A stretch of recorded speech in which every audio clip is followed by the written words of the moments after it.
Hair fall बहुत stress हो जाती ना जिते बड़े हेयरफॉल हुए मु भी हो जाए। यहाँ तो कॉमन कथा समस्ते हेयरफॉल को लेकिन बहुत माने स्ट्रेस हो जाती।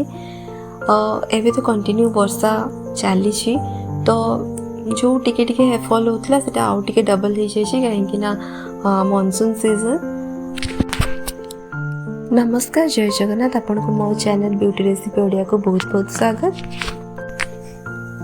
मानसून में कौन हुए ना हेयर ड्राई हो जाए, फ्रीज हो जाए, हेयर ब्रेकेज हुए, तापरे स्कैल्प कौन हुए ना ऑयली हो जाए, डैंड्रफ भी बहुत हुए तो हेयर फॉल हुए।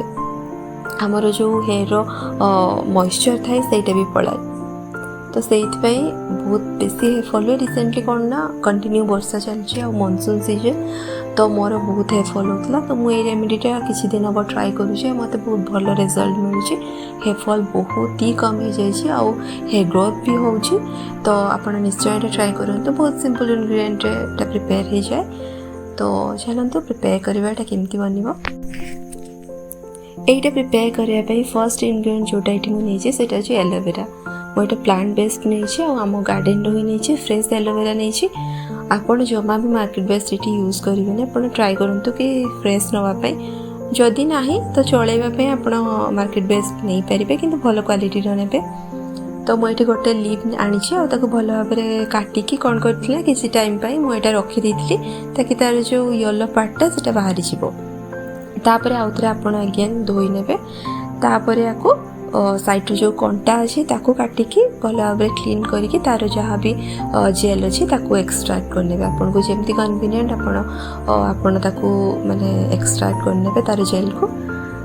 तापर यही जेल आमको जो सेकेंड इनग्रेडिएंट मुझे पकेबी सेटा हूँ पियाज रस। आप गोटे बड़ पियाज को ग्रेटेड करके हो ग्राइंड करके हो जमीती भी आप कन्वीनियंट आपको लगुच से भाई जूस एक्सट्रैक्ट करके एलोवेरा जेल एड करने भल भाव में मिक्स करने। तापर थर्ड इनग्रेडिएंट जोटा ये मुझे सेटा हूँ हनी। हनी आप जानते माने आप हेयर को मॉइस्चराइज करने बहुत ही हेल्प करता है। तो ये कौन है ना आम जो आम अनियन जूस बा पियाज रस ये एड करा कौन करे ना आपण हेयर को टिके फ्रीज बने। तो यही फ्रीजीनेस को क्योर करने मुझे महू नहीं तो ये गोटे चामच महू नहीं यहाँ कौन करें ना आपणकर जो मॉइस्चर लेवल जोटा कम हो जाए आपणकर हेयर रो मॉइस्चर लॉक करें हनी मॉइस्चर दे था आपण हेयर को। तो जहाँ भी ये अनियन जूस आपणकर हेयर को फ्रीज बनइब तो यही आमर हनी कौन कर ना ताको मेकअप करनब। ये आम तो जाचु एलोवेरा हेयर बहुत भल 200+ मिनरल्स ये थाए। आमर जो ये अनियन जूस से तो हेयर फॉल बहुत भल अनियन जूस संगे जब हनी मिसी जाए ताले आपणकर हेयर ग्रोथ बहुत भल आपन को कौन करे ना हेयर को थिक कर हेल्प करे तार डेंसिटी को बढ़ावा बहुत ही हेल्प करे। तापर मुझे जो फोर्थ इनग्रेडिएंट नहीं सेटा हूँ पूरा मेन इनग्रेडिएंट जोटा कि ये सब जिनस को आउट माने डबल पावरफुल बनवाई हेल्प करे सेटा हूँ सी बकथ्रन बेरी पाउडर जोटा कि आप ऑनलाइन स्टोर माने इजीली आपको मिल जाए। स्किन हेयर बहुत भल आपको मल्टीपल माने तार यूसेज अच्छी आप ट्राई करेंगे। आप जमी स्किन हो कि इंटरनाली एक्सटर्नाली आपको इंटेक्ट करेंगे बहुत भल होता है। तो मुझे गोटे चामच मुझे नहीं आपको सब जिनस को कौन कर भल भाव में मिक्स करके किसी टाइम मुझे रेस्ट छाड़ी दी कहीं से जो पाउडरटा टिके हूँ अनियन जूस संगे डाइल्यूट हो जो भिजी तो तार जहाँ भी गुडनेस थी सेटा अनियन जूस आसीज।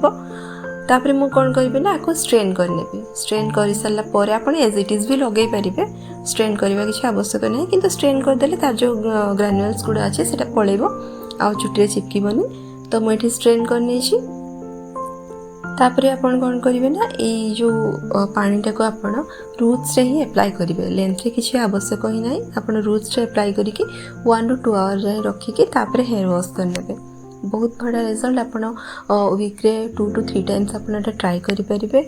हेयर फॉल बहुत ही बढ़िया रिजल्ट आपको दब बहुत ही माने बेसी इफेक्टिव।